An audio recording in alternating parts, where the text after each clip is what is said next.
3 لوگوں کے لیے جنت کی بشارت، سلامتی ہو آپ سب پر۔ حضرت عبداللہ بن مسعود رضی اللہ تعالیٰ عنہ سے روایت ہے، نبی کریم صلی اللہ علیہ وسلم نے ارشاد فرمایا، جس کو رمضان کے اختتام پر موت آئی وہ جنت میں داخل ہوگا، اور جس کو موت عرفہ کے دن ختم ہونے پر آیا وہ بھی جنت میں داخل ہوگا، اور جس کا موت صدقہ دینے کی حالت میں آئے وہ جنت میں داخل ہوگا۔ سبحان اللہ۔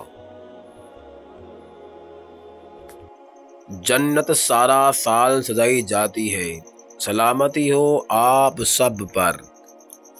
حضرت عبداللہ ابن عمر رضی اللہ تعالیٰ عنہما سے روایت ہے کہ حضور علیہ السلام نے ارشاد فرمایا، بے شک جنت شروع سال سے آنے والے سال تک رمضان المبارک کے لیے سجائی جاتی ہے، اور فرمایا، رمضان شریف کے پہلے دن جنت کے درختوں کے نیچے بڑی بڑی آنکھوں والی حوروں پر ہوا چلتی ہے، اور وہ عرض کرتی ہے، اے اللہ، اپنے بندوں میں سے ایسے بندوں کو ہمارا شوہر بنا جن کو دیکھ کر ہماری آنکھیں ٹھنڈی ہو، اور جب وہ ہمیں دیکھے تو ان کی بھی آنکھیں ٹھنڈی ہو۔